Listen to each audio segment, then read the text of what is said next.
Thank you so much for joining us. Take a seat. This session is How Much Tech Should a CISO Know Before a CISO Passes Go with Eric Pinkerton.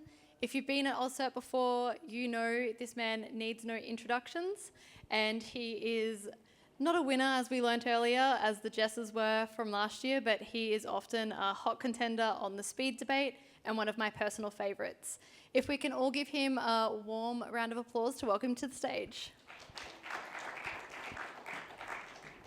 Thank you, and thank you very much for coming. So, how much tech should a CISO know before a CISO can pass go?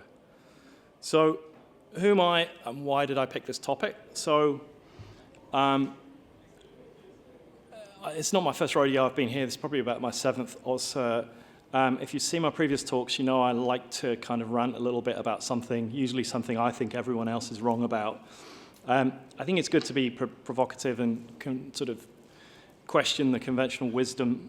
But this is not just about me proving that I'm right and everyone else is wrong. It's more to try and normalize this critical thinking. And I think it's more important now than ever because there's so much misinformation and disinformation and BS out there, thanks to the proliferation of slot bots, or as I'm fond of referring to them, mansplaining as a service. So what happened is, in between submitting this paper and writing this talk, I made the transition from being a consultant after about 15 years of consulting to being a CISO. And it kind of came about quite unexpectedly and quite quickly by virtue of the fact that I was working as an interim CISO for an organization and they were having a real problem, and I kind of ended up having the chat about what would it look like if I threw my hat in the ring, and the rest was history.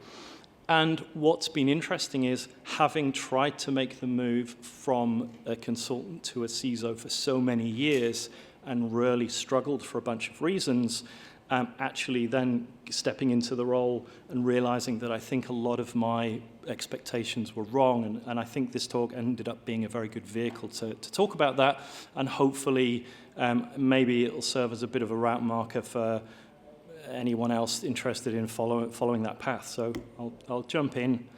So quick agenda, I'll talk about what I mean by technical. I think that's an interesting kind of point. I'll talk about sandwich mechanics, and I'll explain why that's relevant. I'll talk about the job title of CISO. I'll talk about some of the questions that get asked about who you should report to, what skills you need, and then finally we'll do some interactive stuff where we'll gather some input from you guys. So the move from consultant to CISO, and also how technical you need to be. It's a common argument, and my observation was always that the value someone places on your technical ability as a CISO is directly proportional to their own perception of their own technical abilities. So generally if you ask a CISO how technical a CISO needs to be, you can stand back and watch them describe themselves as being the absolute perfect level of technical ability. I worked for a consulting company where there were the whole gamut of cybersecurity people, from GRC to very, very technical pen testers, many of whom have gone on to become CISOs, company founders, and all of them are thriving. So it's quite possible to be, completely non-technical and thrive. It's completely possible to be technical and thrive. So none of this stuff is make or break. It's just my view. The move from consultant to CISO was very, very difficult, even though as a consultant, an awful lot of my job was hand-holding people already in that role and helping them with things like strategy or presenting things to the board or coming up with budgets or helping them with their operating model. Pretty much all the things that you would need to do as a CISO, I coached other people on, and yet when I spoke to a recruiter or a hiring manager, they would say, but you haven't ever done this role, you're not a good fit for the job. So I kind of looked at this, and I think this is what a lot of hiring managers think that transition from consultant to CISO looks like. This is kind of what a lot of recruiters think. They think it's complete chalk and cheese. My expectation was that I was going to go into a chrysalis as a caterpillar and emerge as a butterfly, and my experience has really been, it's like switching from rugby union to rugby league. It's exactly the same game. What's been fascinating is that all of the technical skills that I'd been honing for the years leading up to it, expecting to lean on, it's actually the skills that I learned as a consultant purely by happenstance, like sales. So if you're a consultant, you're always selling, you're always understanding the problem that someone else in front of you is having and working out whether you're in a position to be the solution to that problem. And when you become a CISO, a massive amount of that is about influencing people and presenting things in a way and building the trusted relationship. So it's the sales skills that I end up relying on far more than my technical skills. And I generally feel that if I'm actually typing code into a console, it's not good use of my time, and I should be delegating those types of things to my team and trusting my team to do that. So there's hundreds of online courses out there. For less than $30, you can gain all the skills you need to be a CISO in just a few hours. I'm far too mean to spend $30 on this stuff, so instead I took 20 years learning those skills, and I'll try and put what I've that 20 years of experience into this deck. I don't really believe in shortcuts. I think the idea that there's a course you can do that will single-handedly prepare you for a role like this is just silly, and anyone who tells you different is probably trying to sell you something, and that something is probably going to lead to disappointment. I think the domain knowledge of a CISO as being something equivalent to maybe a dentist, and if you went online and saw, dentistry courses for $30 and 20 hours of effort, it would make your fillings tingle a little bit, and I think that the same is true for a lot of this stuff. So what do I mean by technical? Going through the process of putting this talk together, I came from the stance. My initial premise was that people over-egg how important technical ability is for a CISO. And I very much judged people on how technical they were. Through the process of putting this talk together, I've realized that my view of how technical someone is very skewed. And the best way I can explain that is to give you an insight into the very first slide I put together when I was trying to convey this. So what I did is I came up with a scale of sort of CITs, Chief Security Officer, Chief Financial Officer, CEO, CIO, then a pen tester, and then like an exploit dev. And I kind of chose to use either a typewriter or an iPhone running Gen 2 or something to sort of explain that difference. Where do you think on that scale I put the line of, between technical and non-technical? That's where I put it. And I realized looking at that obviously I set the bar quite high because probably secretly I'm a bit neurodiverse and a bit of a nerd brain. So maybe when I say you don't need to be that technical, you should take that with a pinch of salt. So this was my second attempt to come up with a scale of how technical you are. And I chose to use the sort of generational. So you go from builders, boomers, digital immigrants. We need a PA to print out our emails, and then we put them in our in tray. We double-click on links, or I shouldn't identify myself as a boomer, really, should I? Gen X, the early adopters, if you were like me, you grew up learning how to program in BASIC, you were in charge of setting the video recorder and the time on the microwave. So we got a bit of a baptism of fire into technology. Millennials, digital natives, first generation more likely to have downloaded their partners from the internet. Gen Z are so attached to their screens that we had to limit their screen time, which forced them to consume their internet in 12-second TikToks. I don't know if you've been in the gaming floor while you're here, but I think that Gen Z aren't the only generation we should limit screen time for. Finally, Gen Alpha. I mean, they haven't yet entered the job market, but one does have to wonder what the job market might look like when they do, if indeed there still is one. This was how I sort of tried to develop this. And I thought it'd be fun to see what the audience thinks at the beginning of this talk in terms of how technical you need to be. So if you trust me enough to scan the QR code, I promise there's nothing dodgy or there's no jiggery pokery going on, and we can have a look at what the general consensus in the room or on balance is. Think of this in sort of like a 10-point score where your alpha, I've jailbroken my Neuralink kind of level is the exploit reverse engineering guy, and your build is a 0 through 1 where I've got no idea about technology whatsoever. There's a few, we're starting to skew between, maybe I've influenced you already with my opening, that technology isn't that important at all.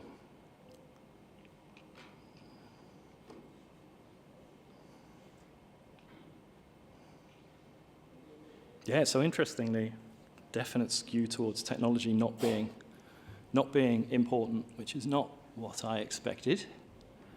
What I did is, before this talk, I did a similar survey on a WhatsApp group I'm on with a whole bunch, there's about 200 or 300 CISOs, head of security types. They put the score at around 6.87, which was kind of what I was expecting, probably more what I was expecting from this room. I still think that's a little bit too high in my opinion, but I think maybe your results are a bit too low. What I did is I talked in my synopsis of the problem where being too technical can be a problem or can be a double-edged sword. And people often ask, sort of early people who read that, sort of, what do you mean by that? Or when does being too technical become a problem? And the best way I can explain that is what I call the parable of the sandwich mechanic. And really it was about when I was in my 20s, I was living in London and sharing a house with a guy who had a whole bunch of businesses on the go. He was a real entrepreneur. And I had a few drinks with him one day and sort of said, what's the secret of, the way you operate and your success? And he told me the story that essentially opened with the advice he'd been given, which was, if you're a mechanic, you should open a sandwich shop, which I thought was such a weird, profound statement. It stuck in my head. The story is that if you imagine a mechanic and he's been working away as a mechanic for 5, 6, 7 years, someone passes away and leaves him some money, and he decides he's going to invest that money in a business. He's going to start his own business. What type of business should he adopt, right? Excuse me. So 99% of mechanics are going to open a garage because it's what they know, it's what they understand. They open the garage, they hire an apprentice, and they work away on that. And if you go back in 5, 10 years, you'll find out they're doing pretty well. They've got a good business. They've got their 2 apprentices. They've got a good reputation. They're making a good living, right? But the other guy who decides, I'm going to open a sandwich shop, he doesn't care about sandwiches. He hires people to make the sandwiches. And instead of spending all of his downtime with his head under the bonnet of a car, focusing on fixing cars and teaching the apprentice how to be a great mechanic, he's focused on opening the next sandwich shop, finding the next venue.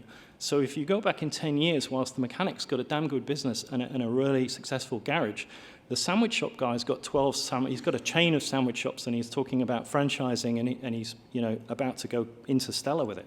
So this is the idea that comes back when I see very technical CISOs who get pulled down into the weeds, who can't discipline them enough, and it's something I struggle with. It's very tempting when you have all these cool security tools. I heard a statistic at the conference, which is 50 is about the average number of security tools that each company has now. It's very tempting to go in and look at those cool dashboards and tweak and work out how things work and how they integrate and play with those tools.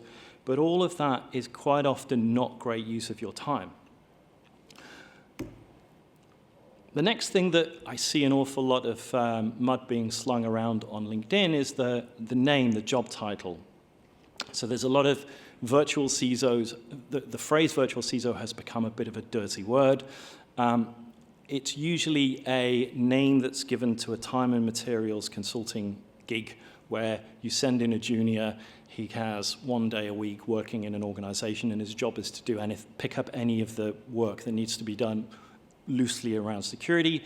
There are very few vCISOs that are doing CISO level work. You have fractional CISOs that are often experienced CISOs who've maybe kind of left and started their own consulting business, and they are genuinely doing CISO level work, but maybe for 1 or 2 days a week. Then there's are you a real CISO or a head of security?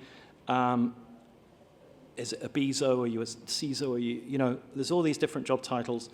And there's a lot of belief that there's a difference between the head of information security or a CISO. And I think the job title itself is far less relevant than the job you're actually doing. I think it's much easier to spot someone who has a CISO job title but doesn't actually have a CISO job. So as a consultant, I would go in and I would deal with the person who is the head of security for that person. and they would call themselves CISO, and they would have it on their business. They would often fight for that job title because it made them look cool, and it made them more likely for their business card to be pulled out of a fishbowl at a conference, and they get to win something cool if they have CISO on there rather than, you know, security dog's body. But often if they're not at the C-suite level, or they don't have a direct line to the board, if they don't have the authority to enforce the policies, if they're the only cybersecurity resource, or their team is so small that they're doing kind of hands-on analyst work, if cyber is a subset of an unrelated role, so they're the IT manager, but they've also been given the responsibility for cyber, if they don't have a hand in strategy or decision-making, or decisions are just presented to them rather than they're involved in that process, if they've got no ownership or control of the budget, if anyone can risk accept things without consulting them, if they're scoped to a particular business unit only, i.e. they're more of a BISO than a CISO, and if they don't have a seat at the table for major projects and technology decisions, and worst of all, if success is just purely measured in incidents of, oh, we haven't had any incidents, you're doing great, then you have to ask yourself, are you really a CISO? The other thing that probably factors in there is the size of the organization. There's lots of people you'll see on LinkedIn that call themselves CISO, but then you look at the organization they work for and there's only 20 employees, and you think, well, does that really justify a full-time CISO? Is that really your role? Next thing I see an awful lot of dialogue about on LinkedIn, who should a CISO report to? People want to die on this hill, and they will tell you that if you're interviewing for a CISO role, the first question you should ask is, who do I report to? And if it's the CIO, you should walk out immediately because you're wasting your time. And this idea that you must report to the CFO or you're not a real CISO, you don't really have the line. Now, to me, it all depends on the organization. It depends on the personalities that are in those particular roles, and it depends on the relationship that you have with those people. And the idea that the CFO wouldn't have a bead on your budget if you don't report directly to him sort of probably says more about your soft skills than it says about this idea. Now, as a consultant, I was often called into rooms and shown organization charts and shown, oh, what should our operating model be like? As if you can move boxes around on an organization chart and solve the plethora of problems that the organization is having. You know, they've concluded themselves that, oh, it's obviously our operating model. We haven't got the right people reporting to the right people. And I would always have the same conversation, which is the actual boxes and the lines and who people report to is far less important than the personalities and the capabilities and the people. And there are some things that you would never get from a paper diagram or an org chart that are important. For instance, you know, when we talk about how technical you need to be, one of the reasons I think you need to be quite technical for is because if you have a very technical team, you will struggle to manage them if they don't kind of trust you or they don't see you as being one of them. I've managed teams of pen testing people who are very, very smart but very neurospicy and can be quite tricky to manage. And unless they trust you, they absolutely, you can't build the relationship you need to manage them well. So I think if you've got someone who's incredibly technical reporting to someone who isn't technical, and that creates friction, it's far more important to fix that than it is to just arbitrarily start moving people around and relying on some ideal utopian model that works everywhere else, because it all depends on the organization. As a consultant, you get very used to answering every question with "it depends," even in a time when every question seems to be answered with AI now. I think it's a complete fallacy that you can judge the efficiency of a CISO based on who they report to. What the community thought, pleasingly 60% of people agreed that it depends on the organization, which was, I think, a bit of validation there. Next thing that fascinated me on this journey was the fact that cybersecurity and how well you're doing as a CISO can be completely invisible to the business, sometimes until it's far too late.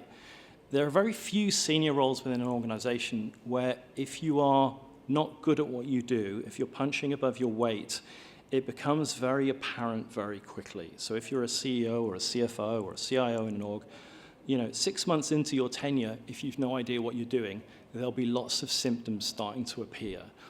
But when you're a CISO, unless people around you have that domain knowledge, it's quite easy to just absolutely walk it home and nobody around you knows.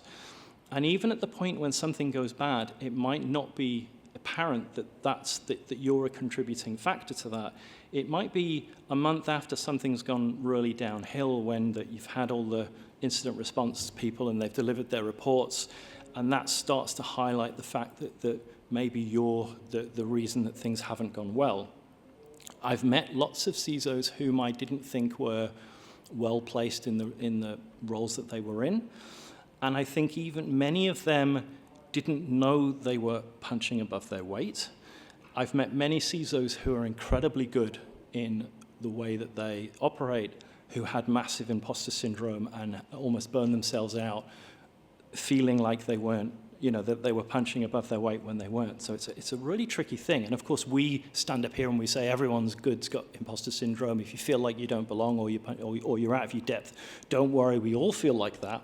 And the problem is, in making those big statements, we kind of sweep up all the people who genuinely are imposters, and it validates their own feelings. They go, oh, it's fine, everyone feels like this. So I heard something said a while ago which really stuck with me, which is, if you haven't got imposter syndrome, you've got Dunning-Kruger. So check your confidence if you're feeling a little bit like an LLM. The way we're trying to address this is with dashboards and metrics or independent maturity assessments, but it's not like there's any consensus on what a good approach to this is. And as a consultant, I spent an awful lot of my time trying to help organizations with measuring, comparing metrics, the contrast of what different things mean, and also the levers that you can pull to actually adjust those metrics and so on and so forth. The other thing this kind of all boils down to these are the things I've identified as where this comes. So it's that lack of expertise or sort of domain knowledge. The board can't really evaluate what it just can't understand. And if you're not able to communicate and translate between, very technical jargon, what threat intel, what it means to the business, and put it in a way that they can really rationalize, that's a big problem. There's lots of what I call sort of report laundering that happens naturally in an organization. As a consultant, I often kind of raised an eyebrow at people who were terrified of their board. They'd be panicking because they had to present to the board. And there's all of this pressure, and all of that translates into people really wanting to please and put their best foot forward. And what that can lead to is that sort of watermelon factor where you've got something that's green on the outside. The exec summary says everything's fine, but when you get to page 7, you realize everything's red on the inside and things aren't quite fine. And the board can be forgiven for thinking that you've got this and they've got that warm, fuzzy feeling and you're absolutely nailing this, when in fact what's happening is just by virtue of the pressure they're placing on you to present and please them, you're kind of gilding the lily a little bit and presenting things as being in a nicer rose-tinted light than they are. Poorly chosen metrics. I've written about this an awful lot, where we end up presenting metrics to the board that have been spat out of the tools that we have. So we buy a tool, it puts some number front and center. Look at all the attacks we've blocked today. Look at all the emails we've blocked. And often those numbers are completely meaningless. The number of packets that your firewall drops isn't really meaningful for anyone. You need the context of that. I think metrics need to be graphed so that you can look for spikes and troughs and dips, and you can start to think about what might be contributing to the trajectory of that particular metric. And then there's the Goodwin's law. If you start to use a measure as a target, it stops being a good measure. So as soon as you start saying to people, well, your KPI is to close this many tickets or to write this many lines of code, then suddenly there's line feeds going in every line of code, and suddenly they've 10x their output, but they haven't changed anything other than wasting everyone's time. Compliance is a proxy for security. Something I've observed an awful lot is you will, as a person, as a head of security or whatever, you will go and do your risk assessments and collate all of the things you think you need to do and put them in a big spreadsheet, and then you'll use risk to triage those things. you'll know that there'll be 30 or 40 things on those risks, but you're only going to have the time, the money, the expertise, the resources to tackle 5 or 6 of those things. So how do you choose what you do and what you don't do? And the problem is you choose your 6 things and you might have absolute sound rationale for drawing the line where you're drawing the line. And you might have a really good chat with the board about giving you some extra money to move that line 1 or 2 down. And then along comes an auditor and he arbitrarily picks some control and pulls the thread and pulls the thread. And all of a sudden, the 2 things on the top of that list are all bumped down because now the auditor says we have to focus on something that was actually 12 on the list, but it's now number 1 because that all focuses are on that one thing. So actually dealing with that can be really tricky. Perverse incentives, so if you've got a reward structure that discourages honesty or discourages people doing the right thing, can be a problem. And then survivorship bias. People who've worked for an organization that have never been hacked can trade on that. Oh, well, we've never had an incident. It must mean I'm great, when in fact it just could mean you're very lucky. I think I got exposed to this and became very jaded about this as a consultant because if you're a CISO who's out of their depth, one of the easiest things you can do is pull in a consultant and ask them, what should I be doing? How should I be doing this thing? Not least because you can leverage their experience of doing it everywhere else, and they will know what good looks like and what bad looks like. But also, you've got someone right on hand to blame if it all goes wrong. So I think I knew a girl growing up whose father was a fireman who used to make them unplug everything in the house before they went to bed because he was so paranoid about the house burning down, because his worldview was shaped by his experience, which was every day he went to work and wound up at somebody's house that had just burned down due to an electrical fire, right? So as a consultant, you see these patterns playing out over and over again. It makes you a little bit paranoid. So ultimately where I landed was what I think the important skills to be a CISO are, and I've called it Pinky's hierarchy of needs. So technical skills, I think, are very important, and not because you need to be able to jump in and fix something or hands on keyboard. You need the technical skills for your technical team, and if you aren't a 10 out of 10 for technical ability, you will need people on your team who can fill that gap. And they're not going to trust you if they don't think you're technical, and you're not going to trust them if you can't smell BS. If they can just flim-flam you with stuff, it's a recipe for disaster. So you need enough technical ability to smell the BS, both from your own team and also from vendors, from other people around you. You need to be able to have enough of that skill, but you need the discipline to not be relying on that technical skills. What's it they say in aviation?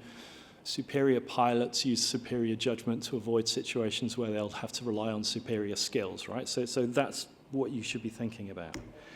Next thing is people management. So being able to manage your team, being able to delegate, being able to spot when people are getting burnt out, being able to manage mental health issues, being able to grow people, being able to understand, what the career path for a person is and when to let them move on and go and how to backfill them and how to interview. All of those skills I learned managing a team as a consultant, all the time thinking it was, just something I had to do until I got my CISO role, are absolutely critical. Personal resilience, like they say, the average lifespan of a CISO is 5 years because of burnout, or I've heard lower stats. Having the resilience just to be able to deal with that, and I think an awful lot of resilience comes from good time management. Again, as a consultant, time management was drilled into me because if I sold a piece of work that was 5 days and spent 10 days delivering it, we lost the farm, I got slapped on the wrist. So having good time management and being able to pair time management with your people management, so you're giving people a reasonable amount of time to do things, and you're able to keep an eye on how they're doing, absolutely critical. Soft skills. So all the skills I learned as a consultant in selling, absolutely critical. So to influence people, to understand the problem that they're having, to put myself in their shoes, and ask myself, what would I do in their situation? Being able to build a trusted relationship with someone so that they can trust you and confide in you and let you help them are far more important to me as a CISO. My ability to influence the people above me and the people beside me carries far more weight than how good I am at coding in Python, etc. Last thing, personal integrity. If you're going to be in this position, you're going to need to be trusted by the people around you. You can't operate if you aren't able to build that trust, and you cannot build trust if you don't have that integrity. As a CISO, you absolutely need people to be comfortable opening their kimono and sharing their secrets. Again, as a consultant, I sometimes felt like I was a Catholic priest and I was taking confession from people, or like a GP where people would show me things and they'd think I would be horrified, and every time I'd be like, I've seen much worse. You know, I'd talk them through their pen test report and they'd almost be ashamed because there was 5 high findings in there, and I'm like, this is good, you know, like this is absolutely, you know, in context of what we see out there, this is really good. So having that integrity, absolutely critical. So all of those things I put above technical ability. You still need to be, you know, it doesn't mean you don't have to be technical at all, but do you need to be able to code every day? No. I also ended up kind of by looking at this and finding that there was also interlinks between these. So the soft skills, the personal integrity, I've talked through. Time management and personal resilience, again, it goes without speaking. You can't not burn out if you can't manage what's on your plate. And then technical skills, people management, I talked about earlier, right? So it's hard to manage technical people unless you've got enough. You can go toe-to-toe with them to an extent. I put this to the community and wasn't expecting this, but they pretty much matched my order of importance to a T. And what I love most about this is the people who gave technical ability a 7 out of 10 put it below all these other things. So I thought that was kind of interesting. So if you're interested, you can scan the QR code and you can have a crack at ranking these skills. Be interested to see if anyone's got a difference of opinion. You seem like an easygoing, non-combative crowd.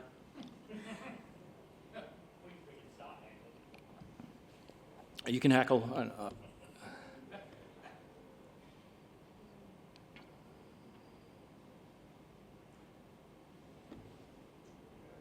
How many for time? Perfect.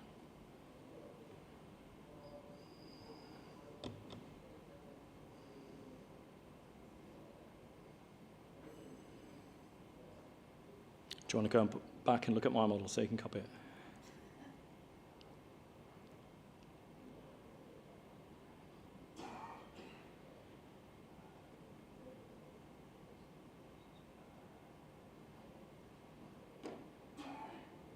Yeah, so technical skills still at the bottom, which is good.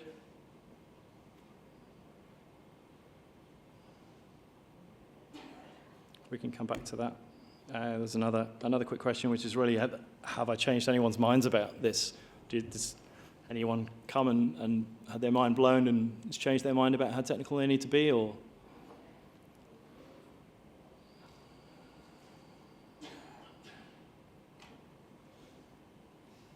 All right, we can do some questions if we want. The app apparently isn't working, so if you want a question, you can ask a question, you can put your hand up, or you want to heckle. And while we do that, I'll lead you with my scale. I thought it'd be fun to overlay the current crop of CISOs on this. And it prompts the question, what's the next generation going to be in terms of technical ability? God, someone must have a question off the back of that. Here's one.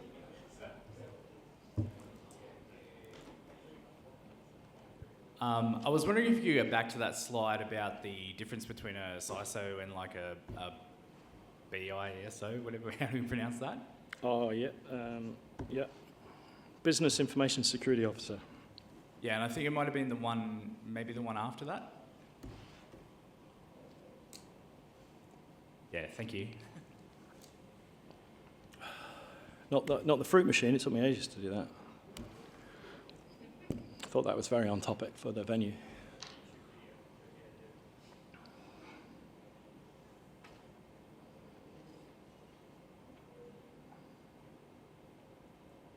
Did you have a question about that? Or you just want to see it again? No, I broke the microphone.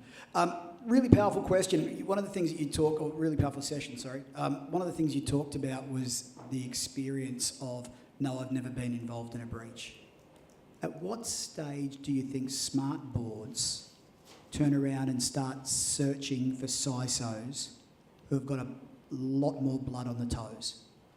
Yeah, it's interesting. I remember when the dot-com bubble burst happened, and founders who'd been involved in a company that had crashed became hot property because they'd learned lessons that people who were successful hadn't. And I think the same is true with CISOs, right? So the early iterations were that a company would have a breach, the CISO would get summarily dismissed, the stock price would go up again for a couple of days and then drop down again.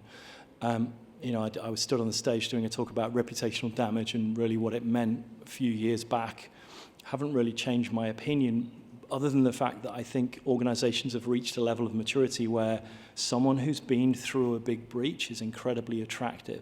Now, I've always also stood on the stage and given talks about running tabletops and crisis management and being in the room when really bad things happen and all the things I've learned by virtue of that.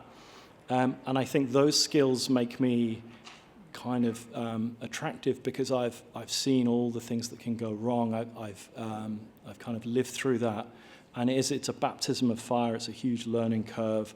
It's being able to say, stop, I don't think that's a good idea, and here's why, and here's a case, a salient case study of when someone else tried to do that and how it didn't work out well.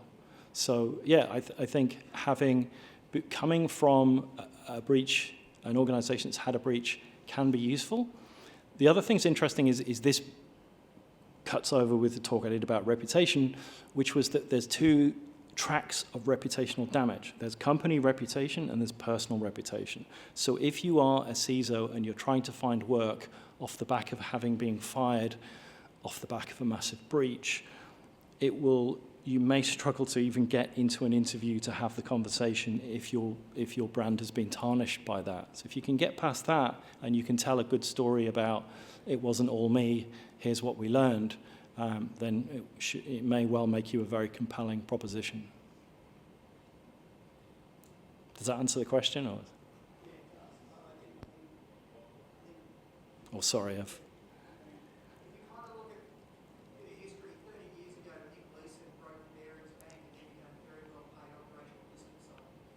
Yeah.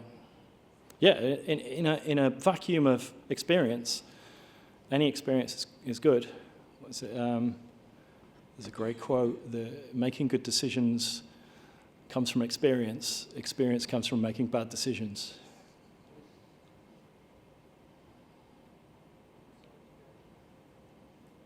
Awesome, thank you. We don't have any more time for questions, but I'm sure Pinky will be around later, maybe shout him his favorite drink. You can ping me on LinkedIn if you can find me and ask me any questions, or you can stop me as I go past. Thank you very much. Awesome.